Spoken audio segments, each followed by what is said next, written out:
नमस्कार, टीवी 9 भारतवर्ष देख रहे हैं आप। मैं हूं अरुण सुंदराल। पाकिस्तान और सऊदी अरब में एक ऐसा समझौता हुआ है जो साउथ एशिया की जियोपॉलिटिक्स को नई दिशा दे सकता है। नाम है strategic mutual defence agreement. Pakistan के प्रधानमंत्री शहबाज शरीफ की यात्रा के दौरान रियाद में इस समझौते पर साइन हुए हैं। इसके तहत एक देश पर हमला दूसरे पर भी हमला माना जाएगा। ये परमाणु शक्ति पाकिस्तान और सऊदी अरब के बीच रक्षा सहयोग को औपचारिक रूप देता है। भारत के लिए समझौता क्या चुनौतियां लाता है? क्या यह पाकिस्तान को साहस देगा या सऊदी के साथ हमारे मजबूत संबंधों पर असर डालेगा? इन सवालों पर चर्चा के लिए हमारे साथ मौजूद हैं पूर्व राजदूत मंजू सेठ जी। बहुत बहुत स्वागत मैम आपका टीवी 9 पर। सबसे इंपॉर्टेंट और सबसे पहला सवाल मेरा यही रहेगा कि आखिर ये जो एग्रीमेंट हुआ है दोनों देशों के बीच, ये है क्या? और दोनों देशों के अगर हिस्टोरिकल कंटेक्स्ट में जाएं तो ये कितना फिट बैठता है? अगर आप देखेंगे हिस्टोरिकल कॉन्टेक्स्ट में पाकिस्तान के साथ हमेशा सऊदी अरेबिया के रिश्ते अच्छे रहे। उन्होंने हमेशा उनको हेल्प किया है। 1971 वॉर के बाद भी उनको काफ़ी हेल्प किया है, मॉनेटरी हेल्प। और इनके आपस में ये जो अरेंजमेंट है म्यूचुअल डिफेंस अग्रीमेंट, ये पहले भी यही था, ऐसा ही था, लेकिन इसमें एक और थोड़ा जो उन्होंने कर दिया है, जो इसको और औपचारिक जो रूप दे दिया है कि दोनों देशों के ऊपर। पहले था सऊदी अरेबिया में कुछ भी होगा तो वहाँ पे हम लोग उनको हेल्प करेंगे, और जैसे इराक वॉर के दौरान और अदर कॉन्फ्लिक्ट के दौरान वहाँ पे पाकिस्तान ने कहा था कि हम आपके साथ खड़े, हम और भेजे भी थे उन्होंने ट्रूप्स उनकी रक्षा के लिए।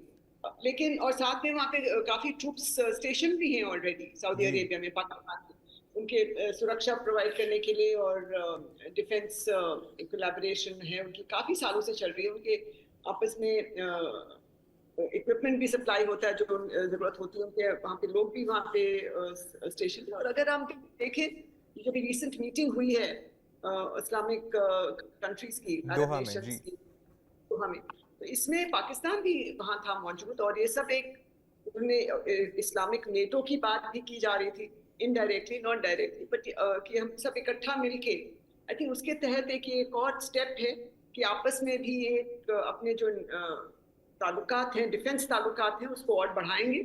ऑलरेडी था, लेकिन अब क्योंकि अब रिसेंट पाकिस्तान के साथ जो जब हमारी जो ऑपरेशन सिंदूर हुआ है, उसके बाद भी सऊदी अरेबिया से उनके मिनिस्टर यहाँ आए थे, फिर हमारे साथ यहाँ मुलाकात हुई, फिर वहाँ भी पाकिस्तान भी गए।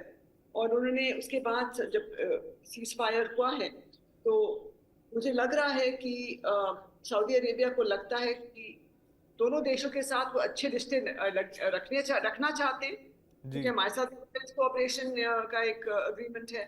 लेकिन वो साथ में आई थिंक जो इनका एक बन गया हम। है एक जी। इस्लामिक देश का खुद, उसमें भी वो अपना जो रोल है उसको कायम रखना चाहते हैं। आपने ये जिक्र किया कि एक पाकिस्तान और तुर्की ने जो अनौपचारिक रूप से कहा था कि एक इस्लामिक नेटो बनाया जाए, तो क्या ये जो एग्रीमेंट है इसमें नेटो जैसे फीचर हैं? एक तो ये है कि एक देश पर हमला हुआ तो दूसरे देश पर हमला समझा जाएगा। इसके अलावा कौन से फीचर्स जो हैं वो मैच कर रहे हैं उस नेटो से?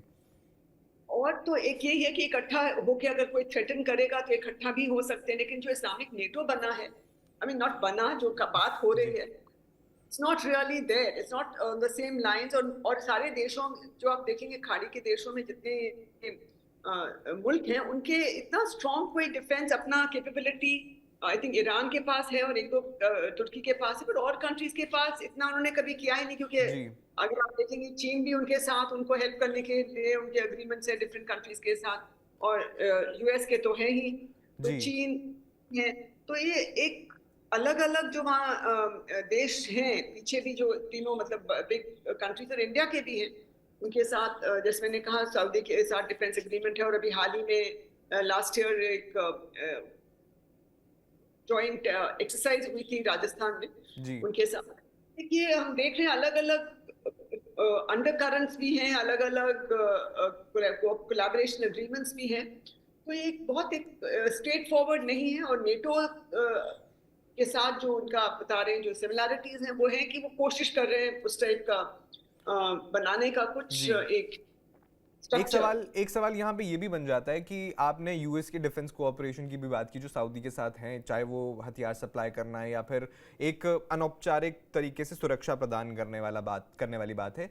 लेकिन ऐसा क्यों हुआ है कि सऊदी अरब ने पाकिस्तान को ही इस डिफेंस कोऑपरेशन या एग्रीमेंट के लिए चुना, किसी और देश को क्यों नहीं? पाकिस्तान जो खुद की सुरक्षा कर पाने में हमने देखा था ऑपरेशन सिंदूर के दौरान सक्षम इतना ज़्यादा तो नहीं लगा, तो क्या वो सऊदी को सुरक्षा दे सकता है? और कंसिडरिंग कि इजराइल ये धमकी दे चुका है कि हमने जैसा कतर में किया, और अगर इस तरह की नौबत आई तो हम कहीं भी करेंगे। बिल्कुल, एक तो ये जो सारी चीजें अभी जो हो रही हैं बिल्कुल इजराइल की तरफ ही डायरेक्टेड है। जी उन्हीं का जो अभी कतर पे अटैक हुआ है, उसके बाद ही ये इस्लामिक नेटो की बात भी चली है और उनके सब इकट्ठा होकर इमरजेंसी समिट भी हुआ है।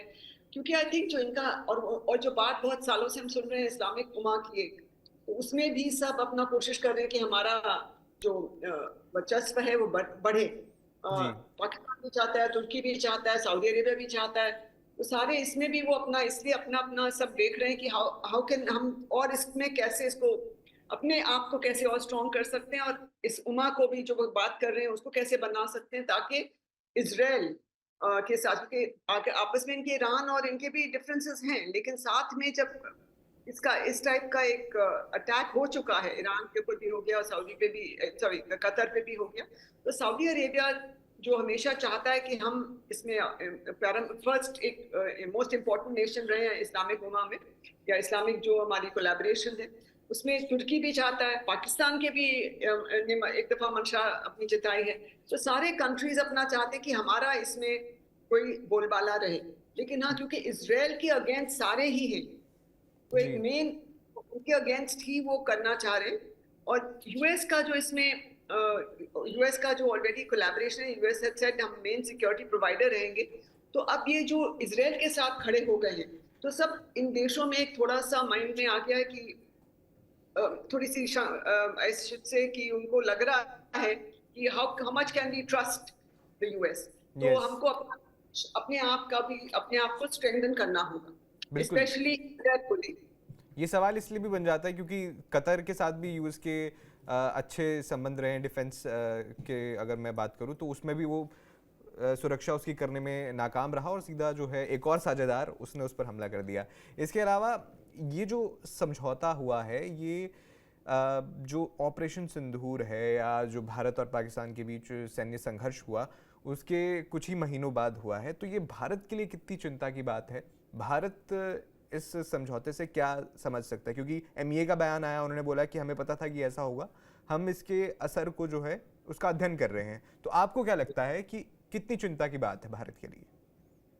आई थिंक तो जैसे हम देख रहे हैं, जैसे माहौल बनता जा रहा है, जियोपॉलिटिकल माहौल पूरे वर्ल्ड का बनता जा रहा है, और खाड़ी देशों में भी, मिडिल ईस्ट में भी, सब जगह हम देख रहे हैं जैसे बदलता जा रहा है, और सब कंट्रीज अपनी कोशिश कर रहे हैं कि हमारा इन्फ्लुएंस बना रहे और बढ़े, और अपनी जो सुरक्षा के लिए हमें अपने आप को और मजबूत करना है। सबका यही बनता जा रहा है एक माहौल।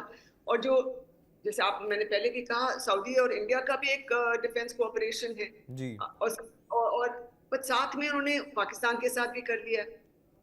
लेकिन भारत को बहुत चौकन्ना रहना पड़ेगा और अपने आप को और सक्षम करना पड़ेगा। यही हमारे पास ऑप्शन रह गया, क्योंकि हम देख रहे हैं सब जगह की तरफ, सब चारों तरफ से प्रेशर बनता जा रहा है भारत के ऊपर, ना सिर्फ नॉट ओनली पाकिस्तान को लेके, लेकिन यूएस का भी हम देख रहे हैं जो एक काइंड ऑफ प्रेशर ही बना रहे हैं भारत के ऊपर। जी और मिडल ईस्ट में जो हो रहा है और जो इजराइल के साथ हो रहा है, इजराइल के साथ हम खड़े हैं तो हमें भी इसलिए थोड़ा बहुत टारगेट कर रहे हैं सब देश बिल्कुल। वहाँ के।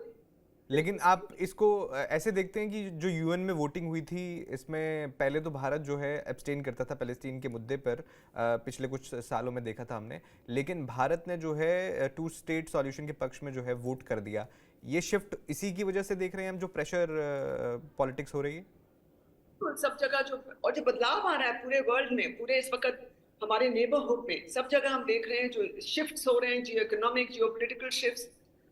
इसलिए हमें बहुत एक केयरफुली अपना जो पॉलिसी है और जो अपने सारे स्टेप्स हैं लेने पड़ेंगे, क्योंकि हम हमेशा रहे हैं दो स्टेट के पक्ष में, काफी सालों से है टू स्टेट सोल्यूशन, क्योंकि हमें लगता है इसी से पीस आएगी।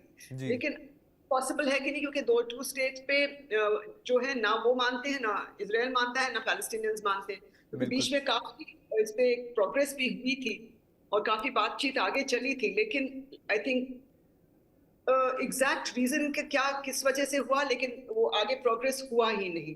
और जी अगर तब हो जाता जब दोनों देश राजी थे, इजराइल भी राजी था, वहाँ के पैलेस्टीनियन लोग भी राजी थे, पर आई डोंट नो जो पीछे बैकग्राउंड में जो और शक्तियां हैं वो राजी हुई थी कि नहीं फुल्ली कि इसको कैसे इम्प्लीमेंट किया जाए।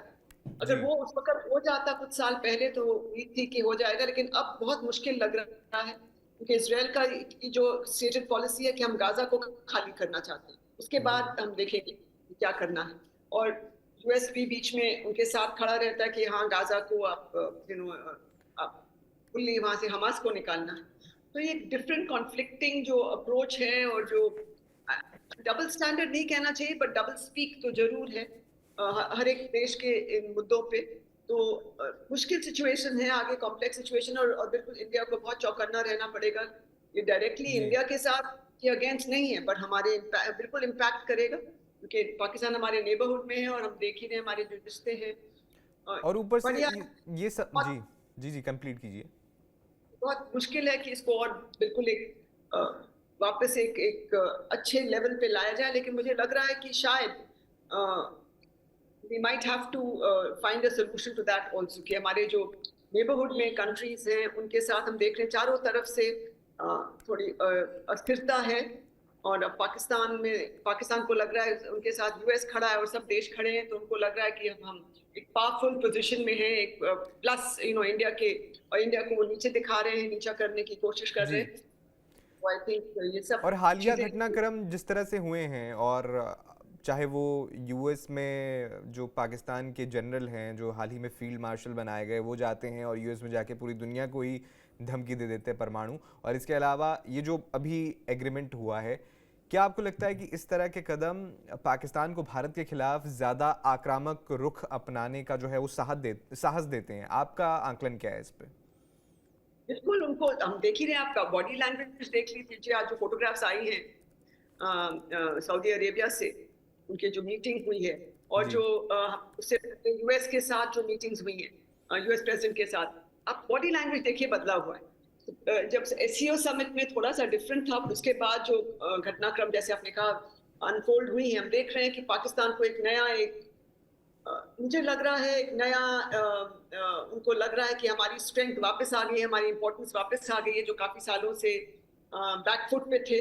तो अब हम देख रहे हैं वो बिल्कुल हमारे लिए एक कॉशन का एक संकेत है कि हमें बहुत केयरफुल रहना पड़ेगा जी स्पेशली हमारे नेबरहुड में, और सोच के समझ के अपने क्या करना चाहिए, what is in our best interest. हमारे आई एम श्योर हमारे पॉलिसी मेकर्स डिसाइड करेंगे कि इंडिया के नेशनल इंटरेस्ट में बेस्ट आगे क्या है, कैसे इसको एक सोल्यूशन निकाला जाए ताकि अपने हमारे जो हित हैं वो इम्पैक्ट ना हो। बिल्कुल, अपने हितों के लिए तो भारत जो है लगातार काम कर ही रहा है और साथ में बहुत सोच समझ कर आगे चलने की ज़रूरत है। लेकिन सऊदी अरब जो भारत का एक प्रमुख आर्थिक साझेदार है, चाहे वो तेल आयात आप मान लीजिए या फिर निवेश के मामले में ही देख लीजिए, तो ये जो समझौता है भारत सऊदी रिलेशंस को उन पर दबाव डालेगा, तो सऊदी इसको संतुलन कैसे बनाएगा इस एग्रीमेंट के बीच? मुझे लग रहा है कि दोनों देशों को ही संतुलन बनाना होगा क्योंकि डेफिनेटली हमारे ऊपर भी इम्पैक्ट हुआ है इसका, तो हम बिल्कुल उनसे बातचीत करेंगे। और जैसे हमारे एमईए के स्पोक्स पर्सन ने कहा है कि हम इसको एग्जामिन कर रहे हैं कि क्या होगा इसका इम्पैक्ट, और बिल्कुल हम बात करेंगे सऊदी अरेबिया से। और पर साथ में सऊदी अरेबिया ने ये भी कहा है हम डायरेक्टेड नहीं है किसी और देश के अगेंस्ट, तो उम्मीद है कि वो उसको उसको अपना जो स्टेटमेंट है उसके ऊपर वो कायम रहेंगे। लेकिन हम कह नहीं सकते आगे चल के कैसा उनका रिएक्शन होगा क्योंकि कैसे इवेंट्स अनफोल्ड होते हैं, और भारत के ऊपर तो आई थिंक दबाव चारों तरफ से बढ़ता ही जा रहा है, और हमें बहुत ही कदम अपने अगले कदम और सब स्टेप्स और जो हमारे रिलेशनशिप्स है सब कंट्रीज के साथ, हमें आई थिंक फिर से उनको थोड़ा बहुत रिकैलिब्रेट करना पड़ेगा हर एक जी देश के। जो पाकिस्तान की फ़िलहाल मौजूदा हालत है, आर्थिक रूप से कंगाल है पाकिस्तान, उस बीच ये एग्रीमेंट होना, एक तो इसमें मिलिट्री वाला फैक्टर है, इसके अलावा इसमें निवेश और फंडिंग भी है।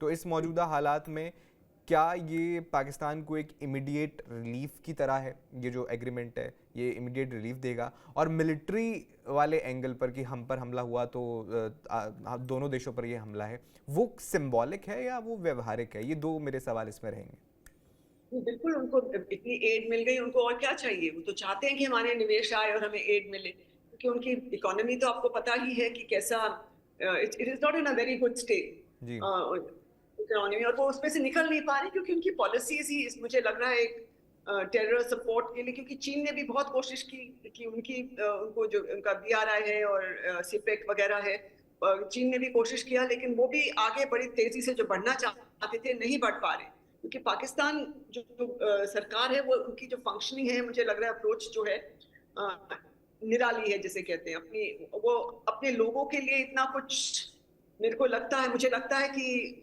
करते हैं, लेकिन जितना करना चाहिए उस पर इतना वो तवज्जो नहीं देते। वो देखते हैं what is in our interest. हमने देखा जो US के साथ भी उनके जो क्रिप्टो डील हैं और अदर डील्स हैं, और जो अब बलूचिस्तान की बात हो रही कि वहां पे भी हम जो रेयर अर्थ है, मैग्नेट्स है, तो हर एक चीज में वो एक डिफरेंट अप्रोच रखते हैं कि, और क्योंकि इन सब चीजों में आम आदमी, आम जनता को इतना फायदा नहीं होता है, उनकी एलीट को फायदा ज्यादा होता है, तो that is the way they have been functioning independence से लेके अभी तक।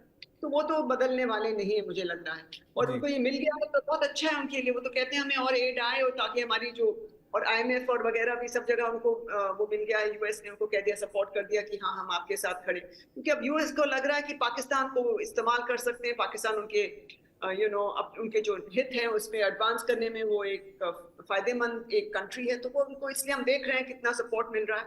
और अब इस्लामिक वर्ल्ड भी देख रहा है, पहले भी देखता था, हमेशा देख रहा है, पाकिस्तान की तरफ देखते रहते हैं, लेकिन उनको लगा कि यहाँ पे इतना फायदा नहीं होगा। चीन भी देख रहा है उसको इसी नजर से, और जी। अब रिसेंटली हमने देखा रूस भी आ गया है इसमें मिक्स में। तो ये सब चीजें तो सब हो रहा है, पाकिस्तान को तो बहुत एक नया, एक आई थिंक न्यू लाइफ मिल गई है उनको, तो बहुत हैप्पी है, लेकिन उसमें खुश भी है। पाकिस्तान की जो आवाम है उन्हें लाइफ कम मिली है, जो एलीट है या मिलिट्री ऑफिशियल्स हैं उन्हें ज़्यादा मिली है। इसके अलावा उनकी जेबों में तो जाएगा ही साथ में, लेकिन जो आतंकवाद को जो फंडिंग जाती है वो भी जाएगी। बिल्कुल, वो तो बंद नहीं होने वाली, क्योंकि उनको जी सब और देश भी क्यों नहीं दबाव डालते, क्योंकि उनको लगता है और जो बड़े देश हैं क्यों नहीं इसकी बात, टेररिज्म की बात क्यों नहीं करते। हमने देखा SCO समिट में भी, पिछले वाले में, डिफेंस मिनिस्टर्स वाले में, अभी भी हम देख रहे हैं कि वो पाकिस्तान के जो टेररिस्ट को, जो टेररिज्म सपोर्ट जो भारत की तरफ डायरेक्टेड है, समहाउ सब देश इसको डिफरेंट नजर से देखते हैं, और जो पाकिस्तान में भी जो उनके जो तालिबान वाले हुए अटैक्स हुए और टेररिस्ट के अटैक हुए, उसको वो रिकग्नाइज करते हैं, हाँ कि ये टेरर अटैक्स है। तो जी वही गुड टेरर बैड टेरर वाली बात फिर आ गई है सामने, और इसमें सभी देश अपना एक दोहरा, आई थिंक मापदंड रखते हैं, तो इसलिए ये सब चीजें चलती रहेंगी मुझे लग रहा है, क्योंकि यही जियोपॉलिटिकल खेल जो है और इस टाइप का है, ये मुझे नहीं लगता इसमें खास बदलाव आने वाला। जी। शुरुआत में जैसे आपने भी बताया और हमने उस पर चर्चा भी की कि गल्फ में कहीं ना कहीं जो अमेरिका की सुरक्षा गारंटी है वो कमज़ोर होती दिख रही है। इसका उदाहरण कतर था, या अब क्या सऊदी की ये नई रणनीति का हिस्सा लगता है आपको? और पहले भी मैंने आपसे यही पूछा था कि सऊदी ने पाकिस्तान को ही क्यों चुना? भारत के पास भी तो आ सकता था वो, भारत से भी उसके अच्छे संबंध हैं। तो ये उस मीटिंग की वजह से हुआ जो दोहा में हुई, या कोई और इसके पीछे आप कारण देखते हैं? एक वो कारण तो जरूर है, दोहा की मीटिंग भी, और साथ में जैसे मैंने कहा एक इस्लामिक उमा और उसकी बात जो बहुत अपना जो इन्फ्लुएंस वो बढ़ाना चाहते हैं, इसलिए एक ये भी कारण है। और इंडिया के साथ तो सवाल ही नहीं कि वो इस टाइप का है अग्रीमेंट, डिफेंस एग्रीमेंट है, बट इस टाइप का इतना क्लोज वो इंडिया के साथ नहीं करेंगे, क्योंकि एक वो जो न्यूक्लियर जो बार बार हम पाकिस्तान बार बार बोलता है मैं न्यूक्लियर आर्म्ड हूँ, आपने देखा, आपने जैसे भी कहा उनके जो फील्ड मार्शल हैं, आर्मी चीफ, उन्होंने जाके अमेरिकन सॉइल पे ये भी कहा, तो सबको वो बता रहे हैं कि हमारे पास न्यूक्लियर कैपेबिलिटी है और हम कभी भी इसको यूज कर सकते हैं, हम उससे कतराएंगे नहीं। तो आई थिंक इस वजह से, और जो सऊदी अरेबिया है वो भी चाहता है कि अगर कोई ऐसा आया मौका उनको, जो और स्पेशली इजराइल को लेके या किसी और भी देश के साथ उनको अगर लगता है, तो उनको लगता है इस्लामिक बॉम्ब एक यही है, न्यूक्लियर बॉम्ब तो यही है, और किसी के कंट्री के पास इस्लामिक नहीं बॉम्ब नहीं है, मतलब बॉम्ब नहीं इस्लामिक कंट्रीज में। तो जी इसलिए मुझे लग रहा है वो उसको उस नजरिए से इसको देख रहे हैं। और भारत के साथ जो एग्रीमेंट है वो अलग किस्म का है, डिफेंस कोऑपरेशन कोलैबोरेशन का एग्रीमेमेंट है। और ये जैसे उन्होंने आपने बताया भी, और एक ये थोड़ा पहले भी था उनका कि कंसिडर इट इज ये था, बट इट वाज मतलब डायरेक्टेड था सऊदी की तरफ। जी। सऊदी पे कोई अटैक होगा तो पाकिस्तान वहां जरूर पहुंचेगा उनकी हेल्प करने के लिए, और कोई भी वहाँ पे इंटरेस्ट थ्रेटन होते हैं। तो एक ये दोनों मुझे लग रहा है जो एक समिट हुआ है कतर अभी जो रिसेंट दोहा में, और साथ में एक जो इस्लामिक उमा की बात ये बहुत कर रहे हैं सब और इजराइल की देश। धमकी भी एक फैक्टर हो सकता है क्या? फैक्टर भी इसराइल की धमकी भी है कि इसराइल वहां पे, और सभी आपको पता है सारे अरबिक वर्ल्ड है वो इसराइल के वेरी एग्जिस्टेंस के अगेंस्ट है। वो चाहते जी। हैं कि इसराइल वहां से हटाया जाए, उनका एक ये मंशा है। और लेकिन क्योंकि अमेरिकन वहां पे, अमेरिका उनको सपोर्ट करता है और अमेरिकन जो इन्फ्लुएंस है और जो वहां पे इंटरेस्ट है काफी स्ट्रांग है, तो अभी तक उनको उन्होंने नीचे बिहाइंड थोड़ा उसको दबा के रखा है। लेकिन आगे जी। चल के we don't know how things are going to pan. इस सिचुएशन में भारत की जो गल्फ नीति है या मिडल ईस्ट पॉलिसी है, उस पर पुनर्विचार होना चाहिए क्या? उसकी जरूरत समझते हैं आप? पुनर्विचार तो नहीं, बट उसको हाँ बिल्कुल मैंने जैसे कहा रिकैलिब्रेट थोड़ा बहुत सब करना पड़ेगा। अब देखते हुए कि ये नया सिचुएशन है, और वो होता है हर एक foreign policy depending on the क्या सिचुएशन है, क्या वहाँ पे डेवलपमेंट्स हैं, उसको रिकैलिब्रेट हमें करना ही पड़ता है। कोई स्टैंडर्ड वो एक non into you know perpetuity वाली कोई पॉलिसी हो नहीं सकती है, जी। क्योंकि बदलता जा रहा है माहौल, उसके हिसाब से ही हमें रिकैलिब्रेट अपनी पॉलिसीज करनी पड़ेंगी। गल्फ में भी हर एक कंट्री के साथ, including with Saudi Arabia end of course US के साथ, और हर एक के साथ, चीन के जी। साथ, रूस, हर कंट्री के साथ। अब आपने जैसे इसराइल का जिक्र किया कि जो अरब देश हैं वो इसराइल की वेरी एग्जिस्टेंस पर ही सवाल उठाते हैं, लेकिन अमेरिका का जो कंटिन्यूस सपोर्ट है वो इसराइल के पास है। इसके अलावा ईयू का भी कंटिन्यूस सपोर्ट इसराइल को मिलता रहा है, लेकिन इस बार जो मैंने पहले भी जिक्र किया कि यूएन में जो पैलेस्टीन स्टेटहुड पर वोटिंग हुई, उसमें बहुत सारे देश ईयू के थे जो इसराइल के खिलाफ जाके वोटिंग कर आते हैं। तो ईयू का सपोर्ट कहीं ना कहीं गाज़ा में जो हो रहा है या कतर में जो इसराइल की स्ट्राइक हुई उसके बाद कहीं कहीं ना कहीं हटता दिख रहा है। तो इसराइल को इससे क्या नुकसान आप देखते हैं?